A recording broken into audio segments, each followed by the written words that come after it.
Only 12 short years ago, 2012, generally speaking, Australia Day was seen as a good thing. The national broadcaster, the ABC, proclaimed, "A day for celebration, not a day to dwell." Also, "We are all Australian." One could argue that the ABC was trying to bring us all together. On the same day, the Conversation reported, "More than an excuse for a long weekend, how we came to love Australia Day." Those were the good old days. But a couple of years later, in 2014, so about a decade ago, there were public rumblings of discontent with the national holiday. The Guardian, "Australia Day is a time for mourning, not celebration." The Conversation, "Australia Day nationalism walks in the footsteps of ugly precedents." Australia Day has always been problematic as a national day of celebration. That's funny, a couple of years prior, it was perfectly fine. As the years ticked by, the attacks intensified. 2015, "The day I don't feel Australian, that would be Australia Day." 2016, "Australia Day celebrations leave a bad taste for Indigenous Australians."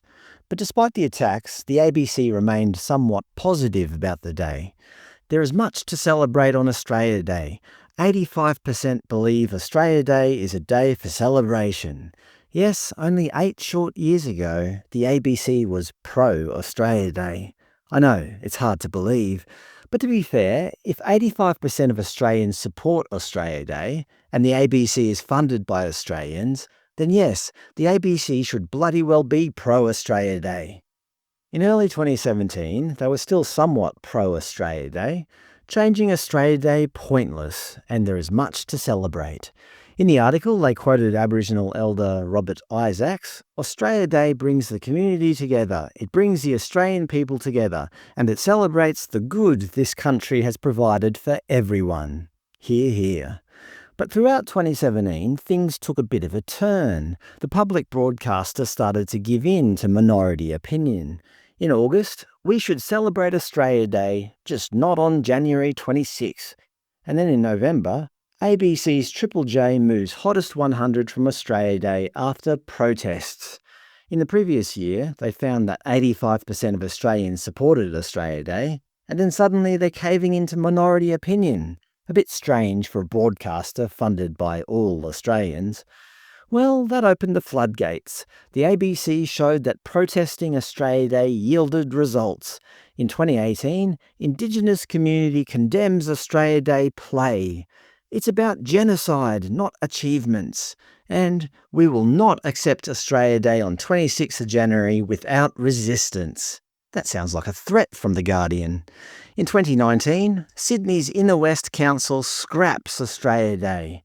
In 2020, outrage as Melbourne cans Australia Day parade, apparently due to an airborne virus. In 2021, despite Australia Day parades being banned, apparently Invasion Day rally sees thousands take to Melbourne streets, 2 men detained by police.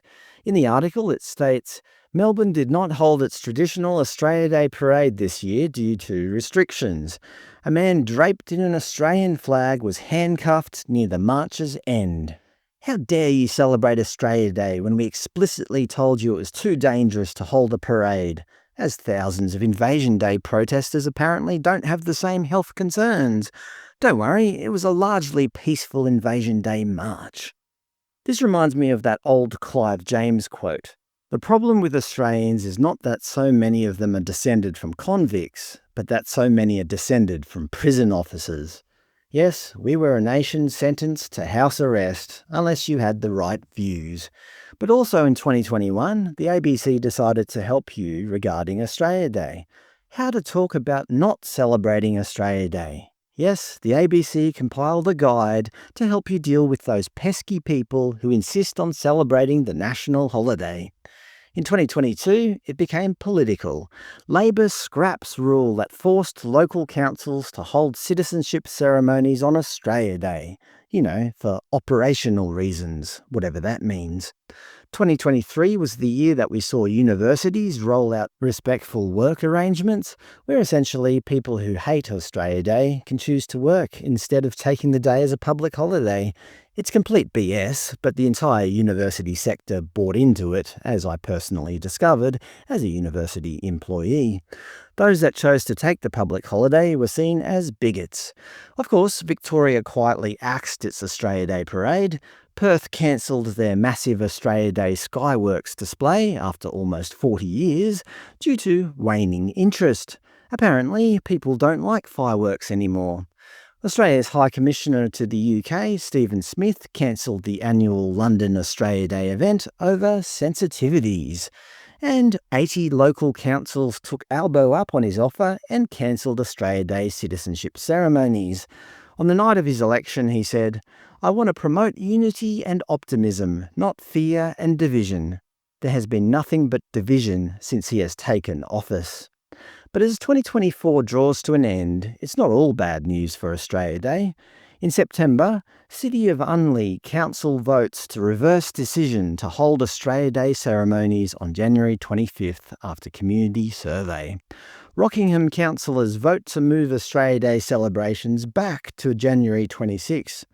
And earlier this month, Victorian councils backflip on decision to celebrate Australia Day, with multiple councils realising that the majority of Australians don't agree with the cancellation of Australia Day. Even Albo's government can see the writing on the wall, with the Department of the Prime Minister and Cabinet supporting more than 750 inclusive events across the nation to mark Australia Day 2025. Of course, they had to use the word inclusive, but can anybody tell me which Australia Day events are not inclusive? Every one I've been to has been open to everybody.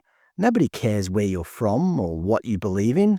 As long as you're there to celebrate Australia, you are welcome. But is it too late for the Albanese government to make amends for the terrible division they've wreaked upon us? Either way, the silent majority are sick of being told by the minority what they can and can't celebrate. Anyway, Happy New Year, Happy Australia Day for January, and whatever you do, don't let the naysayers keep you down.